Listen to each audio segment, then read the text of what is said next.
Hello, hello.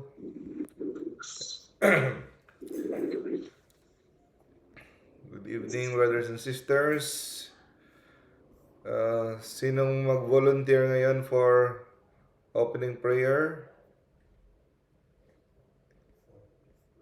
Sino yung good evening sa akin? Hindi ko nakita. Hello, Sis Monet, Brother Naven, Sis Janet, Brother Juvic, Sis Teresita, Brother Cuniberto.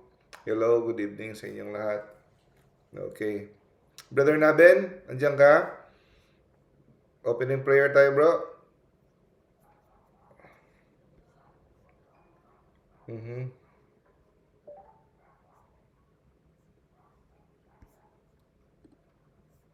Hindi ako naririnig.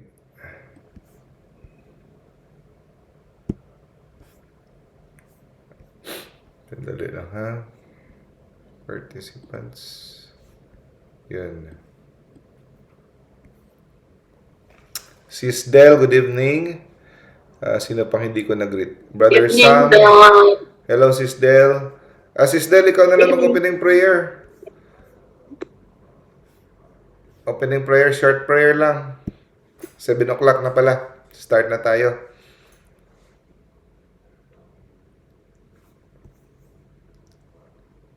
Okay, sis? Ikaw na mag-opening prayer. Short prayer lang. Ako pa? Yes, sis. Ikaw, sis. Okay. Sandali.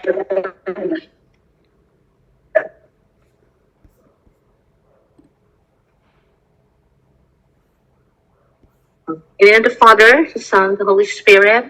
Amen.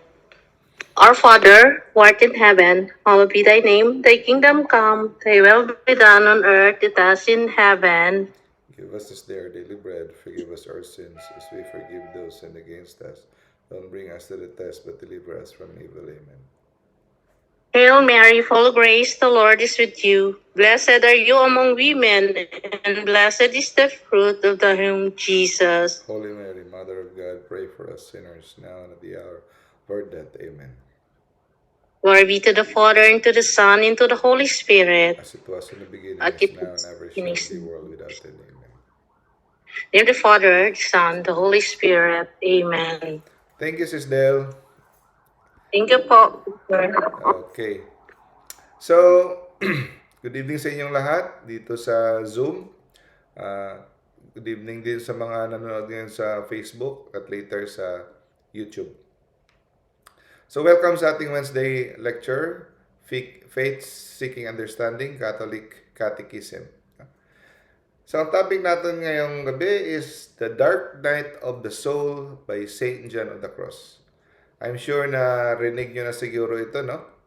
Parati nyo na ito narinig, Dark Night of the Soul. So, ano ba talaga ito? So, before tayo pupunta sa kanyang libro, punta muna tayo ng summary lang ng kanyang, maikling summary ng kanyang buhay. No?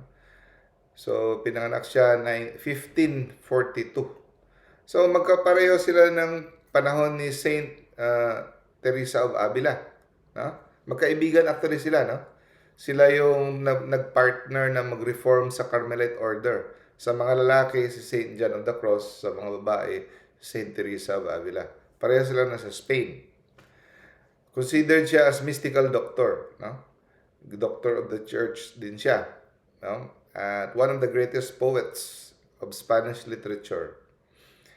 At ang tinuturo niya ay ang union with God. Kagaya sa libro ni Saint Teresa of Avila, kaya nga dinugtong natin kasi magkapareho sila, no? Yung The Seven Mansions, no? The Interior Castle. So parang may parallel din sa paraan ni Saint John of the Cross. Yung kay Saint John of the Cross, 3. Sa kay Saint Teresa of Avila, 7. So parang summarize, pero may parallel siya, parang magkaugnay. So, ang focus sa mga teaching ni Saint John of the Cross ay detachment, purification, contemplative prayer. So, galing siya sa isang mahirap na pamilya, namatay ang kanyang tatay, bata pa siya. Yung nanay niya nagpalaki sa kanya, naghirap para mag-iparao sila, no? Pero kahit sila ay naghihirap, ah, medyo naaakit talaga siya sa contemplative prayer, no? At gusto niyang mag-aral talaga. So, pumasok siya 1563 sa Carmelite Order. Gusto niya talaga sana yung mas stricto, yung Carthusian Order. Mas stricto yan. Pero doon siya napasok, no? At naging pare siya 1567. 4 na taon lang, ano? So, to make the long story short, nagkaibigan sila ni, no, na nagkakilala sila, naging magkaibigan ni Saint Teresa of Avila. Parehas lang Carmelite, no? So, they decided to reform sa mga madre, si Saint Teresa, si Saint John of the Cross sa mga mga pare sa Carmelites, no? Mga brothers. So, tinaguyod nila yung sobrang stricto na poverty, silence, contemplative prayer. At dahil dito, alam nyo ba na dahil dito sa kanyang pag-reform, no, nagalit sa kanya ang mga kasamahan niyang mga Carmelite brothers. Kinulong siya for 9 months. Okay? Di mo kakalain, no? Dahil gusto niyang i-reform ang order na maging mas stricto sa poverty, sa prayer, ganon, ikinulong siya. Hindi mo akala mo, nangyayari lang to sa labas ng simbahan, pero sa loob ng simbahan may politika, may korupsyon, may maraming nangyayari din, no?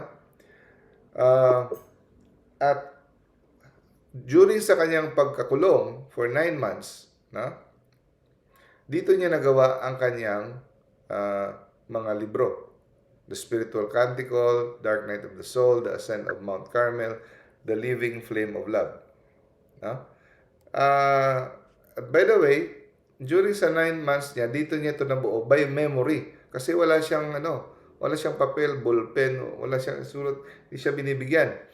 Papakita natin kung anong sitwasyon niya during sa kulungan. Ang kulungan niya ay 6 feet ang lapad at 10 feet ang taas. Walang bintana at merong konting slit lang sa taas na para makapasok ang konting ilaw. Imaginin mo parang Bartolina. No ventilation, stagnant at suffocating ang hangin, no? Sobrang lamig kasi hindi siguro siya binibigyan ng kumot o mga unan during the winter at sobrang init naman sa summer.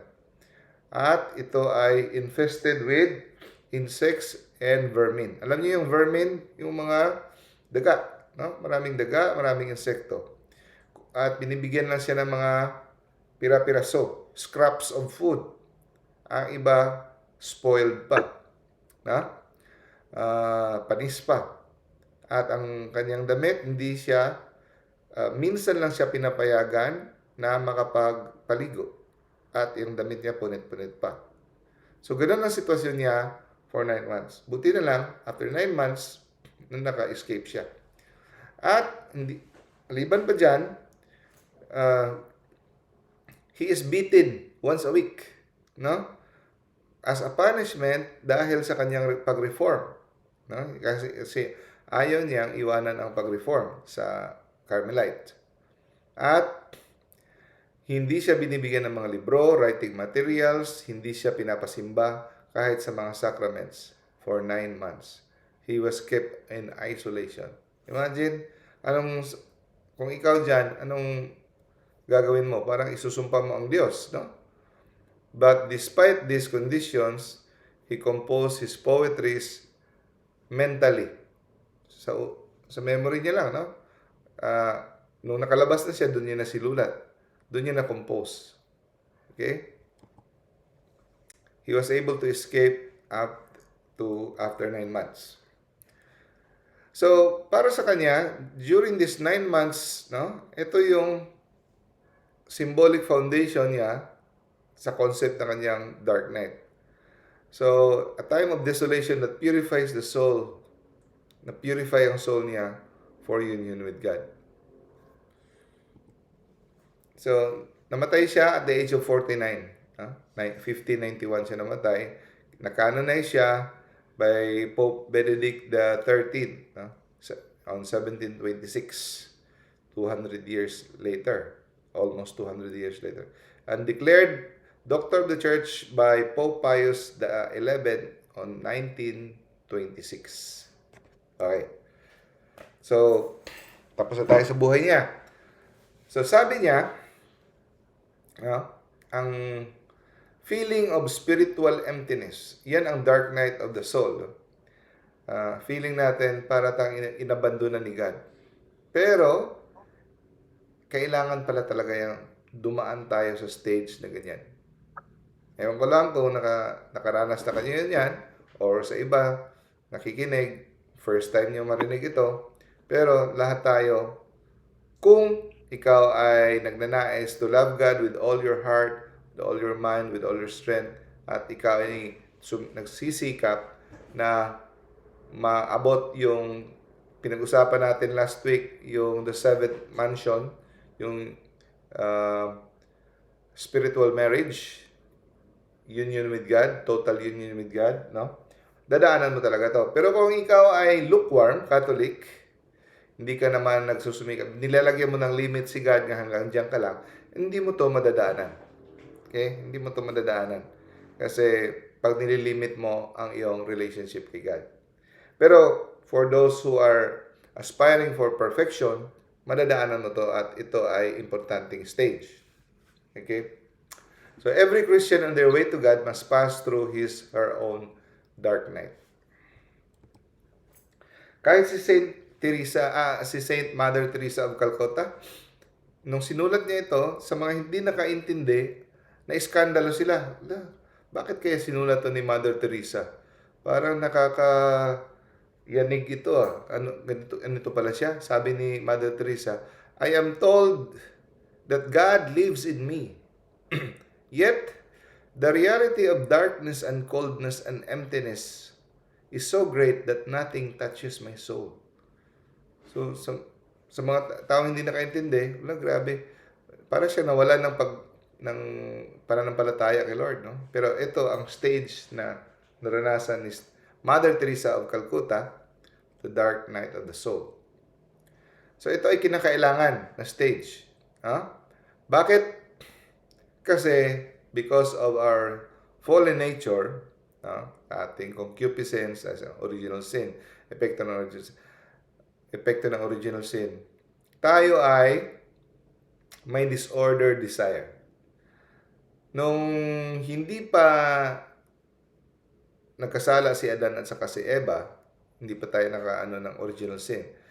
Ang preternatural gift natin na binigay sa atin ni Lord ay complete control of our passion. No? We have complete control. Pero ngayon, because of fallen nature natin, kahit tayo nabinyagan na, we have been born again, no? We are new creation, hindi pa rin nawala yung ating disordered fallen nature. So, dahil dyan, yung ating desire disordered, no? Madali tayong ma-attach sa mga bagay, sa mga world, sa mga relationship, madali tayong ma-attach at disordered. So, ang nangyayari ay, kadalasan ang nangyayari, we love what we should not love. Or sometimes, we love, in the right way, we love the right things, but in a wrong way. Na sobra-sobra. So, hindi naman masamang magmahal ng mga bagay o tao, pero may limit. Kaya lang, kadalasan nangyayari ay na hindi tayo nakakalimit, nasusobrahan. No? We seek our own comfort, our own pleasure, at nilalagyan natin ng sobrang value, we want more, no? Kumpara sa gusto ni God. Okay. Now, pag tayo ay humarap na kay Lord sa langit, sabi sa Bible, walang kahit konting kusing na kasalanan or attachment of love of attachment for world, attachment for anything finite or created things. Dapat wala yan sa ating puso, sa ating kaluluwa. Dapat attached tayo kay God purely. Yun lang ang makakaharap kay God. Na? So, habang buhay tayo, kailangan nating i-break yan, yung attachment. Kaya kung namatay tayo na meron tayong sanctifying grace, meaning wala tayong mortal sin, pero meron pa tayong attachment sa sin, mga venial sin, temporal punishment, hindi pa natin masasabi na 100% we love God with all our heart, mind, and strength. Sino ba sa inyo dito ngayon nakikinig na makapagsabi na you love God with all your heart, all your mind, all your strength? Di ba? Wala. Kung meron man, di natin alam, no?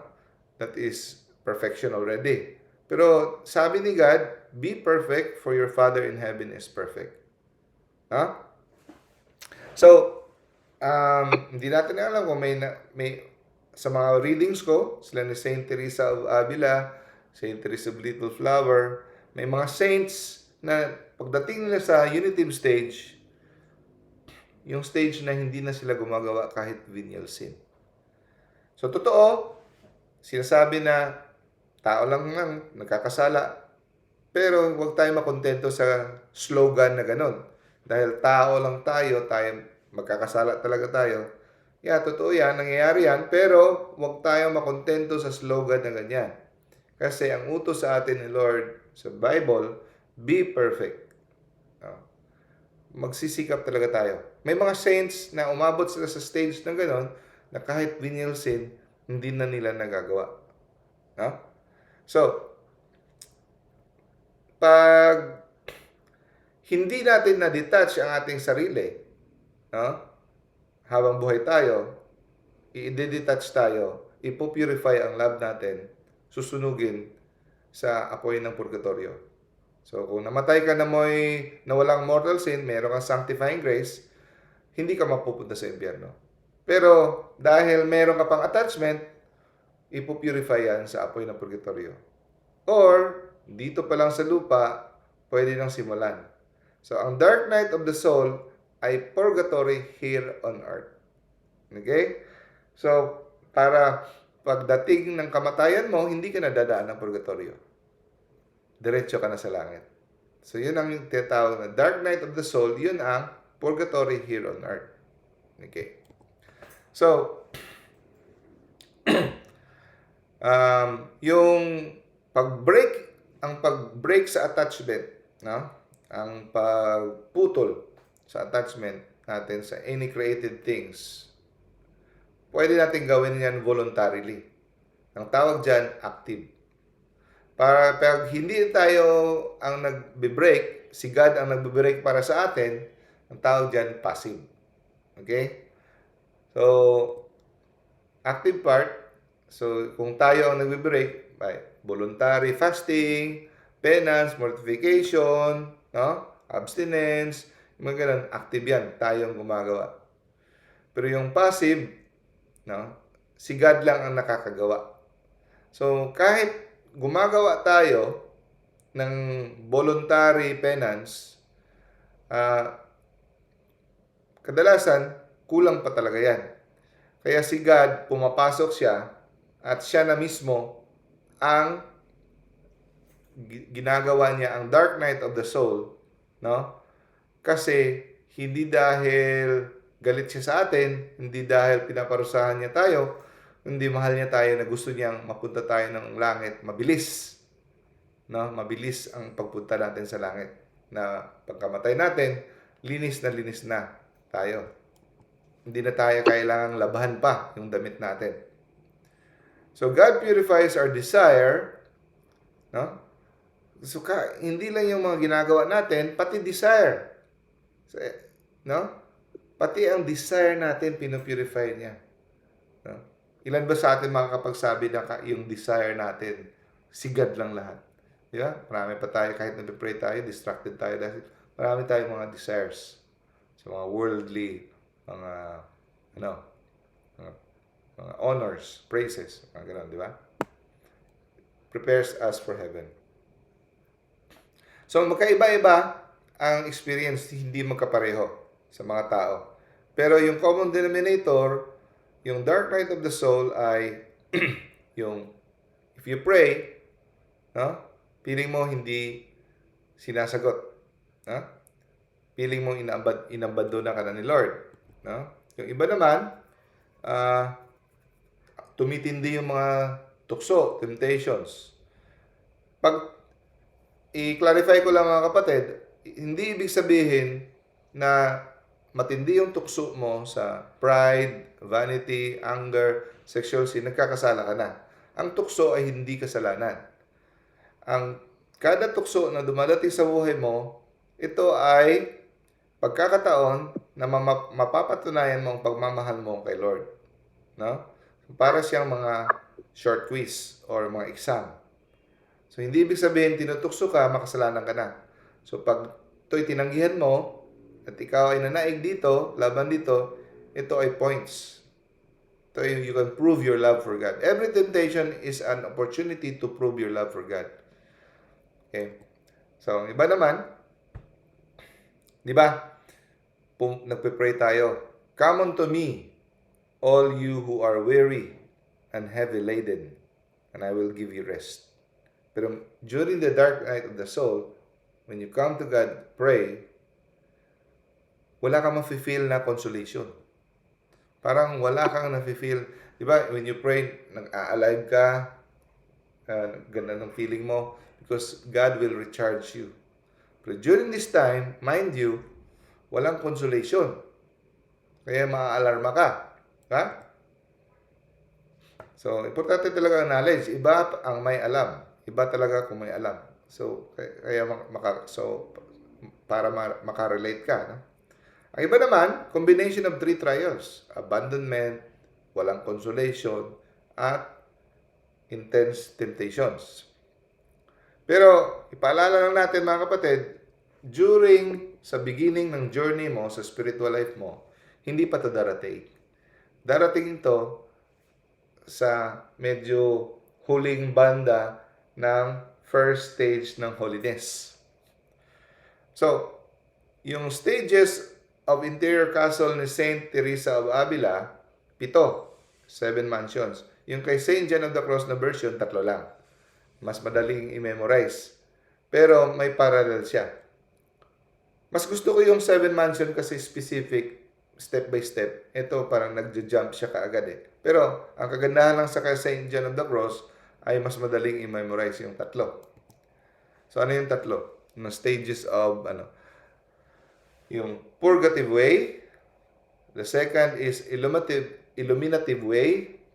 And number 3, the unitive way. So yung unitive way, ito yung pinakataas, the 7th mansion ni Saint Teresa of Avila. Yun yung pinaka-perfection. No? Okay. So, punta tayo sa purgative way. Ang purgative way ay beginner stage. So, ito yung ayaw mo nang nag-confess ka na kay Lord, nag-confess ka at gusto mo nang hindi bumalik sa mortal sin. Ha? So, kung nakakabalik ka naman sa mortal sin, nagko-confess ka kaagad, at ito yung tawag na first stage. Detachment from sin. Growth in virtue. Yung purgative way. So, yung purgative way ay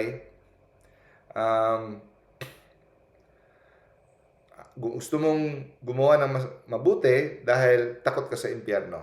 Yan ang purgative.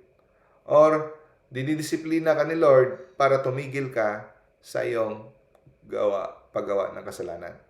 Okay? Yan ang purga. Pinupurga ka. Purgative stage. Beginner stage. Okay? So, purify ka from worldly things. So, nagsisimula kang mag-journey towards God. Conversion, penance, mortification. So, nagsisimula ka na mag-pray, vocal prayer. So, may mga routine ka ng prayer kada morning or evening. So, at saka, nagsisimula ka na rin mag-meditate. Okay? So,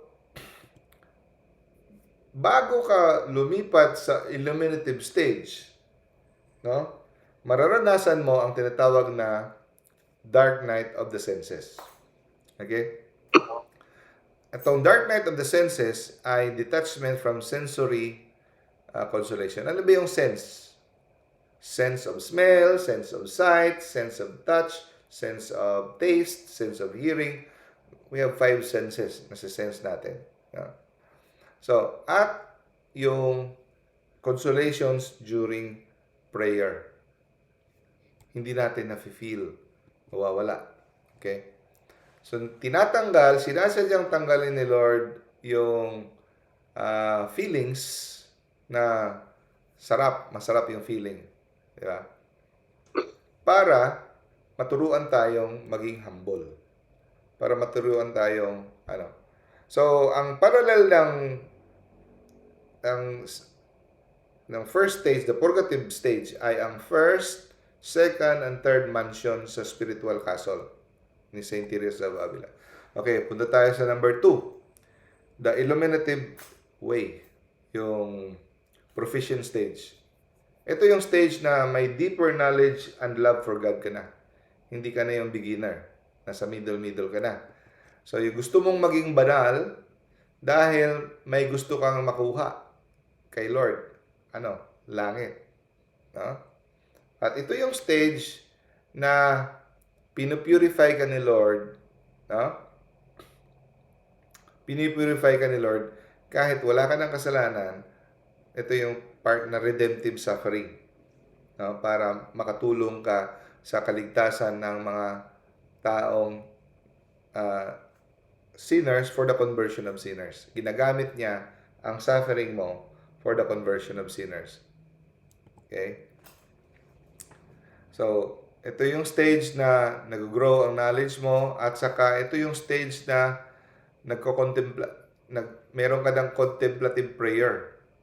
Nakikinig ka na kay Lord. Hindi ka lang nagme-meditate, hindi ka lang ikaw nag-iisip na si Lord, nakikipag-usap na si Lord sa'yo, marunong ka nang makinig sa boses ni Lord. Okay? Nagiging komportable ka na sa presensya ni Lord, sa Blessed Sacrament. No? So, pakonti na ng pakonti ang sin mo, kahit venial sin, pakonti na pakonti. At halos hindi ka na naggumagawa ng mortal sin. No? So, sa purgative stage, bumabalik-balik ka pa minsan sa mortal sin, confess ka, babalik, ayaw mo na ng kasalanan mo. Pero sa illuminative stage, hindi ka na gumagawa ng mortal sin, venial sin, at saka pakonti na pakonti. No? At nakaka-receive ka na minsan ng mga mystical consolations. Mystical consolations. Yung kagaya sa 4th stage, 5th, and 6th stage ni Saint Teresa of Avila. Yung may mga mystical phenomenons ka minsan. Naririnig mo siya, yung mga visions ka minsan. No? Ganun. Pero, before ka mapunta sa 3rd stage, the unitive stage, dadaan ka na naman sa dark night of the soul. So, yung isa, dark night of the spirit, dark night of the senses. Ngayon, ito ay dark night of the spirit. Yung kaluluwa mo. No? So, makakaranas ka. Bago ka mapunta sa 3rd stage, the unitive way. Ito yung perfection na. Na hindi ka na gumagawa ng venial sin kasi yung will mo at saka will ni Lord ay magkaisa na. No? Spiritual marriage na ito. Kagaya ito ng the 7th mansion, spiritual marriage. So, gumagawa ka ng mabuti, gusto mong maging banal, out for the love of God na talaga. Hindi na yung dahil takot ka sa impyerno o gusto mo na lang punta sa langit. Ito ay wala ka pakialam sa impyerno, wala ka pakialam sa langit, basta gumagawa ka ng mabuti dahil mahal na mahal mo si Lord. Yun lang talaga. So, yun ang unitive stage. So, I think mas ma-explain ko yung unitive stage kasi parang sa tingin ko andyan pa ako. Sa unitive sa purgative stage, no? Yung dark night, I think na-experience ko na itong dark night of the sense. I don't want to claim na na-experience ko na itong dark night of the spirit. No? Mataas na to na level. Okay. So, ang characteristic ng yung unitive stage, the third stage, perfection, completely detached from created things. Na? Wala ka ng attachment sa created things. Aware ka sa presence ni God always, kagaya sa seventh mansion. No? You experience great peace, charity.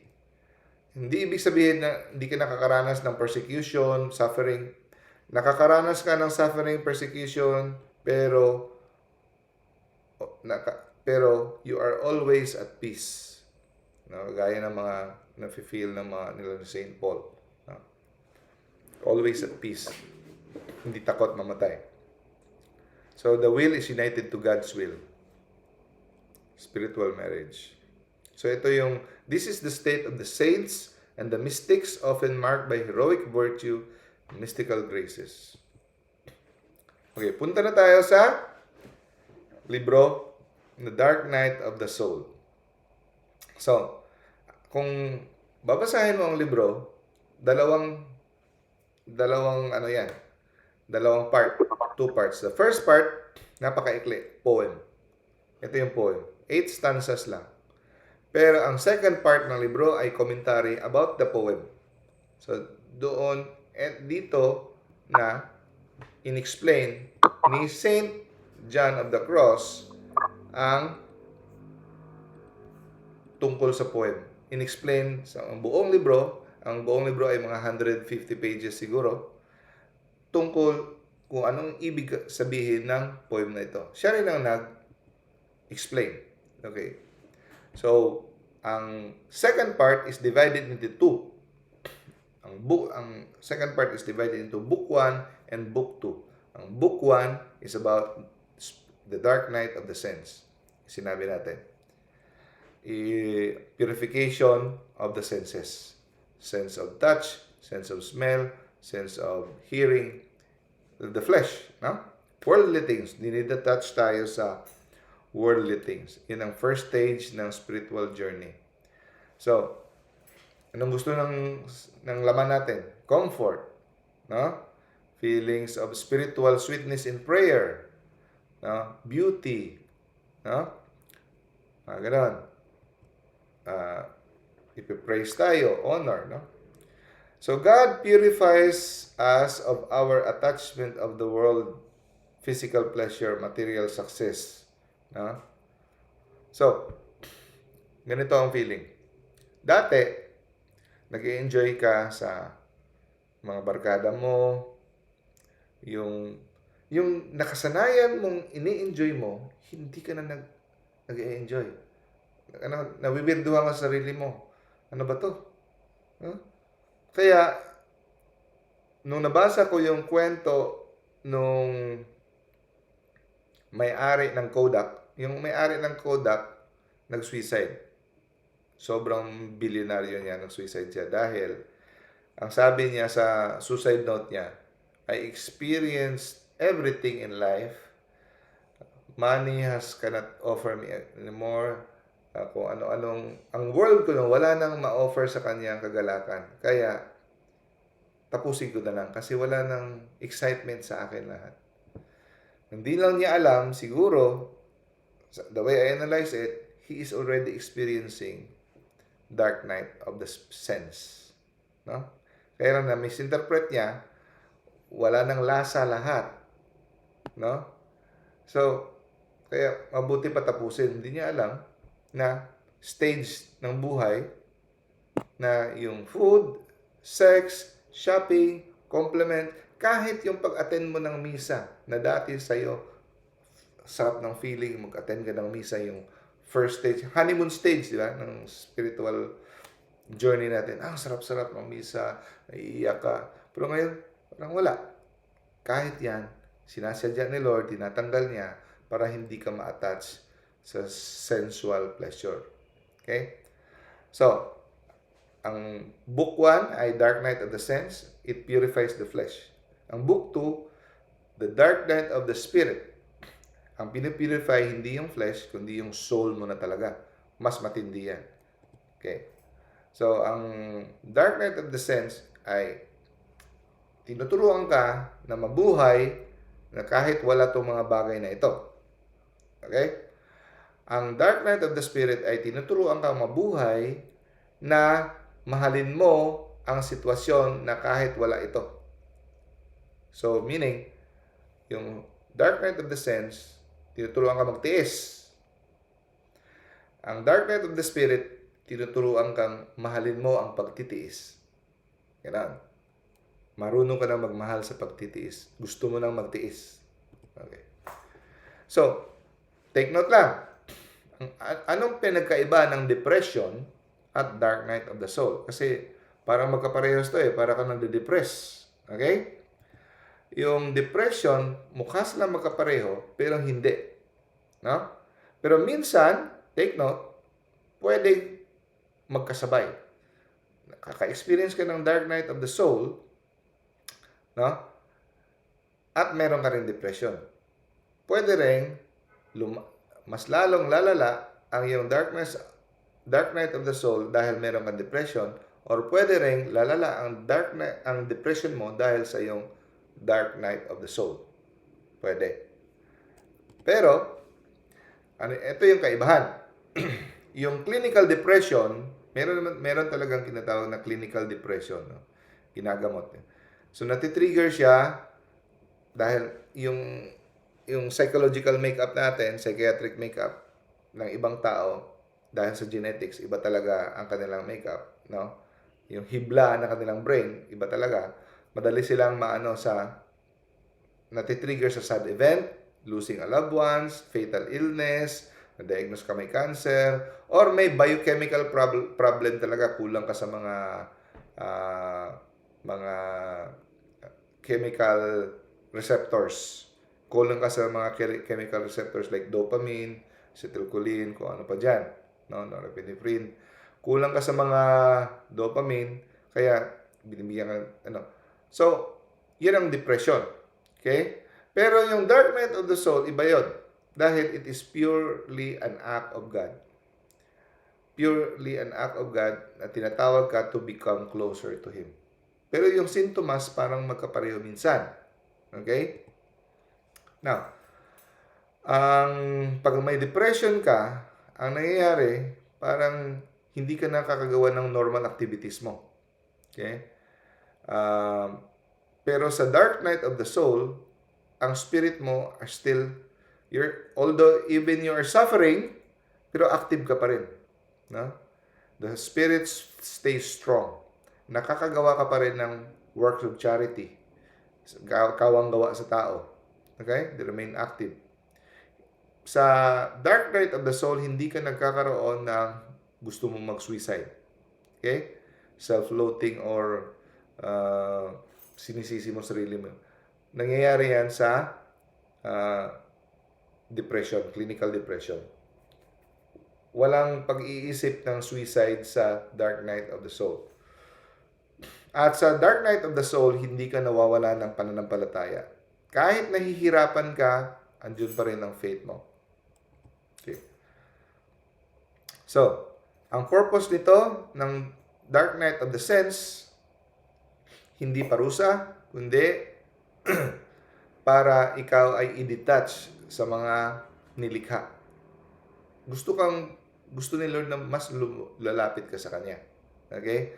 Ito ay strategy ni Lord. Divine strategy.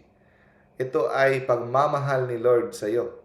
Intervention niya ito para magamot ka. Kagaya ng ooperahan yung pigsa mo, masakit. Lalagyan ka ng injection, masakit. Pero para ka ay gumaling. Di ba? Walang operasyon na hindi masakit. Di ba? So, yung mga attachment na ito, kahit sa tingin mo, hindi makasalanan. Okay? Kahit hindi makasalanan,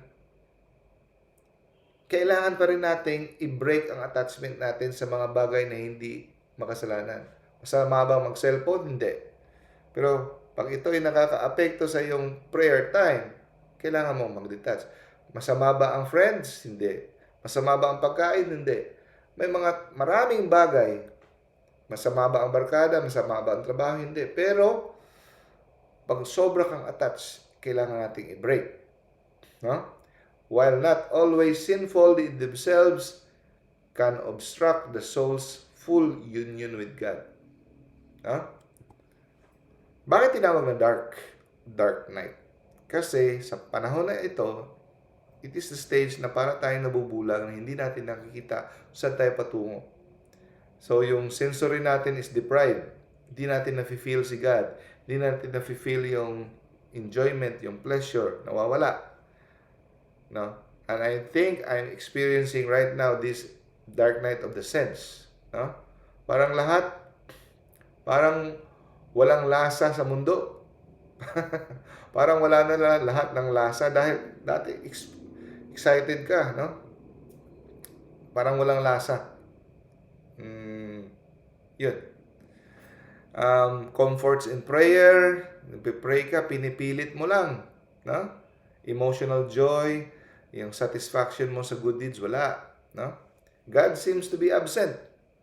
Pero sa totoo lang, akala mo, ang layo niya, pero during that time, sobrang lapit niya actually. Hindi mo lang namamalayan, hindi mo na-feel, pero andyan siya, hidden, and transformative way. No?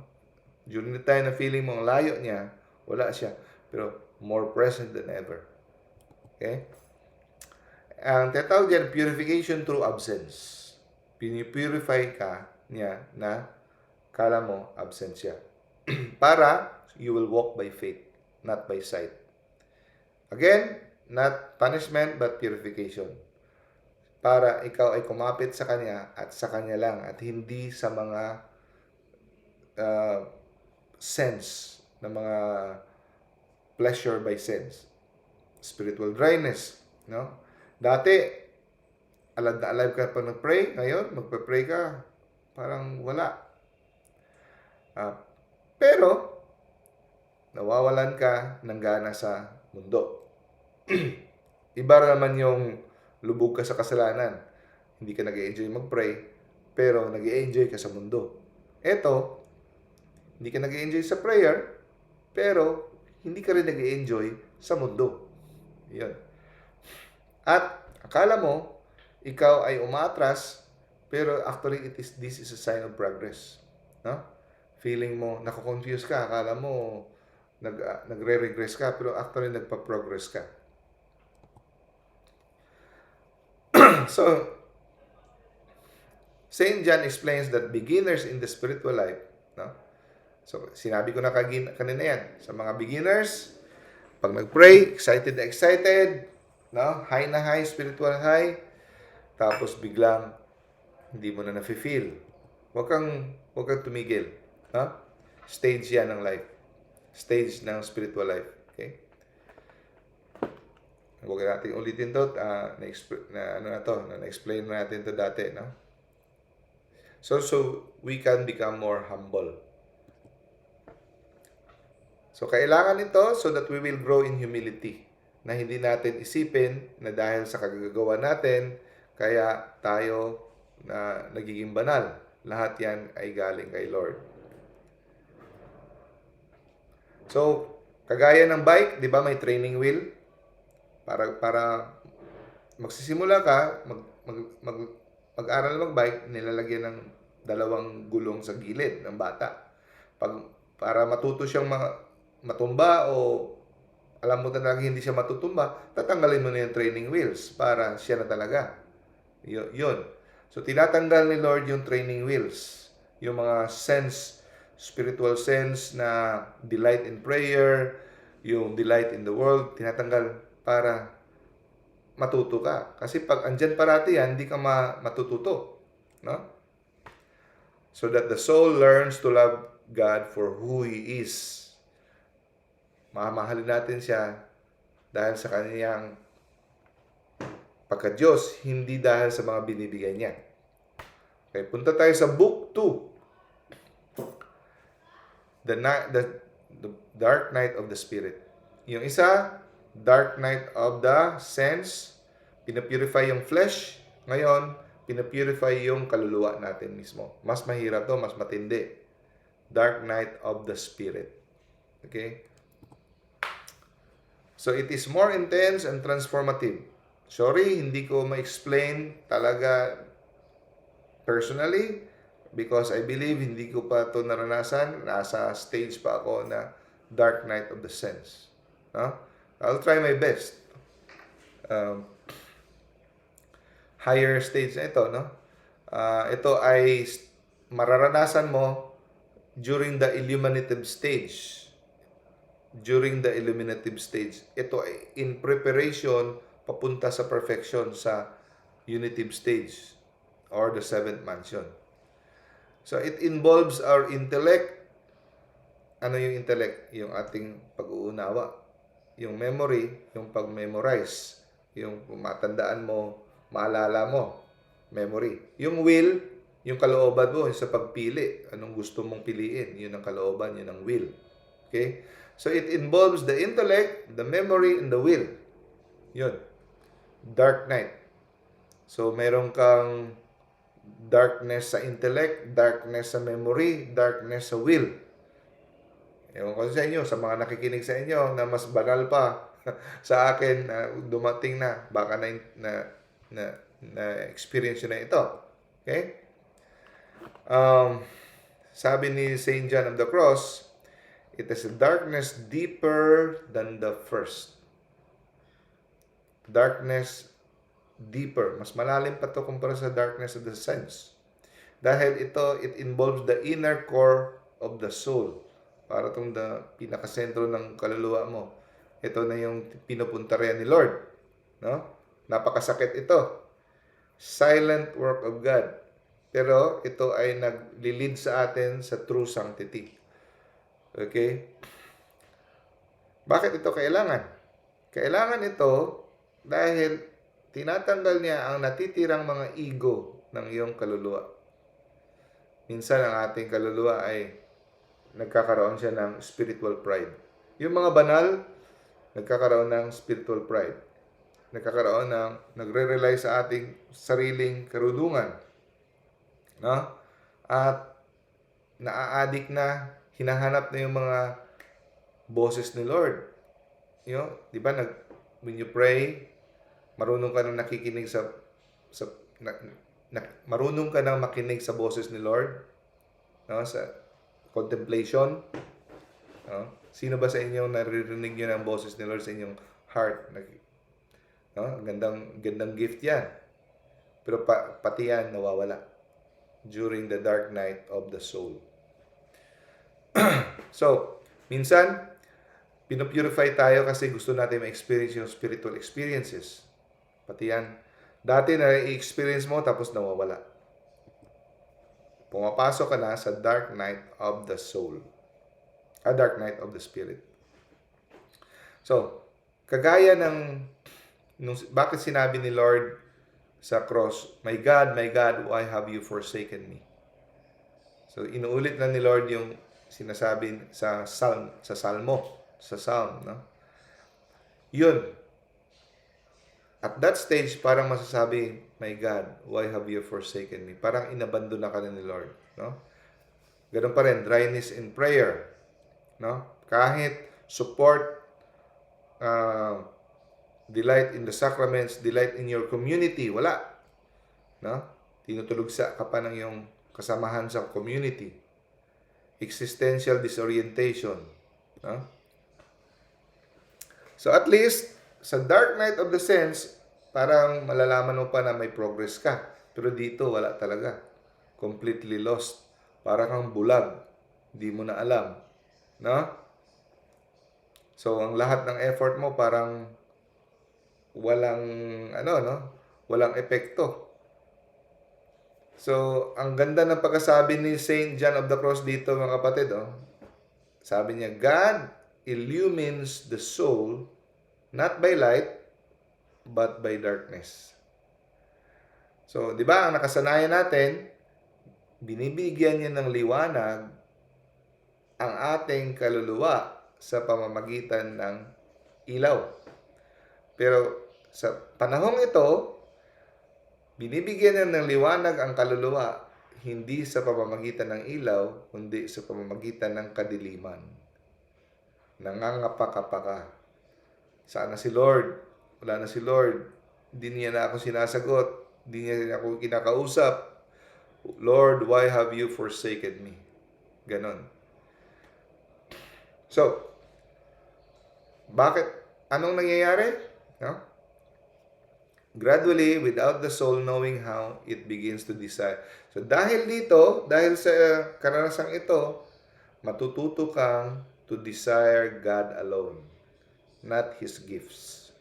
The gifts of charismatic gifts, di na. Si God alone lang. No? At natututo kang tanggapin ang suffering na walang pakikipaglaban. No? You love in deeper way, and the will becomes united with God. So, dito na nagtatransform na ang kalooban mo nagiging kalooban ni Lord. The memory is quiet and peace. The intellect is illumined by faith. So, anong fruit ng dark night of the Spirit? Profound peace, unshakable faith, burning selfless love for God, interior freedom from attachment. Ha? So, ito yung kung gusto niyo ng comparative na table ng dark night of the sense and dark night of the spirit. Ito, hindi natin isa-isahin, pwede itong balikan or i-screenshot. So, ito yung mga quotes ni Saint John of the Cross, no? Napakagandang mga quotation ni Saint John of the Cross. In order to arrive at having pleasure in everything, desire to have pleasure in nothing. Ano ibig sabihin? Kung gusto mong magkaroon ng kasiyahan sa lahat ng bagay, no? Para maabot mo ang punto ng buhay mo na magkaroon ka ng kasiyahan sa lahat ng bagay, no? Dapat maranasan mo na magkaroon ng kasiyahan kahit wala ka. Okay? Pag natuto kang maging masaya kahit wala ka, okay? Maaabot mo na magiging masaya ka sa kahit anong bagay, kahit sa anong sitwasyon. In order to arrive at having pleasure in everything, desire to have pleasure in nothing, but in God alone. Yeah? And next niyang quotation na napakaganda, the soul that is attached to anything, kahit pag ang puso mo ay naka-attach pa, kahit sa anong bagay, kahit hindi makasalanan, kahit good pa yan, hobby, friends, food, exercise, kahit ano yan, money, career, pag ito ay attached in anything, hindi yan makakaabot sa stage na divine union. God will only pour Himself to a heart that is fully empty. No? Fully not attached to anything. The soul that is attached to anything, however much good there may be in it, will not arrive at the liberty of divine union. Okay? Saint John of the Cross.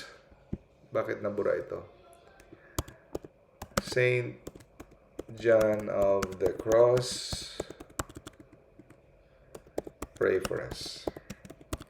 Okay? God bless us all. Okay. Hello again. I-greet ko mga nagtiyaga dito sa Zoom. Brother Sam, hello. Brother Coniberto, Sis Evelyn, Sis Juvic, Sis Monet, Brother Naven, Sis Sarah, hello. Sis Del, Sis Janet from Europe. Hello, Sis. Hello, Doc. Hello, Sis. Sis Janet, gusto mong closing prayer? Closing prayer tayo. Po. Ikaw na mag-closing prayer, kahit short lang. Okay po. In the name of the Father, and of the Son. Naririnig po ba? Sorry po. Yes, sis. Narinig. Okay. In the name of the Father, and of the Son, and of the Holy Spirit. Amen. Our Father who art in heaven, hallowed be thy name. Thy kingdom come, thy will be done on earth as it is in heaven. Give us this day our daily Give us bread. this day our daily Daily bread, bread, and forgive us our sins, as we forgive those who have sinned against us, and not bring us to the test. But deliver us from evil. and lead Amen. us not. In the name of the Father, and of the Son, and of the Holy Spirit. Amen. Thank you, Thank you sis, po, for the Doc. closing prayer. Thank you, Doc, pwede po everyone. ba ako magtanong? Yes, of Saglit lang course. po. Doc, kasi po, choir po ako kasi dito sa church. Mhm. Gusto ko lang po itanong kung sino po ba yung pwede po akong saint na pwede po mag-devotion related po sa pagkanta. Related sa pagkanta, si Saint Cecilia. Saint ang alam ko. Cecilia. Yeah, Saint Cecilia. Ano po, Doc? Saint Saint Cecilia. Cecilia. Yeah. Okay po. Ah. Salamat po. Thank Sige, you po. sis. Siya ang patron saint ng mga choir. Ganun. Hindi naman. Sige. Thank you po. Thank you, brothers and sisters. God bless. See you Thank next you, week. Doc. See you next week. Thank you, Doc. God Brother bless. Navin, bye-bye. Bye. God bless. Recordings.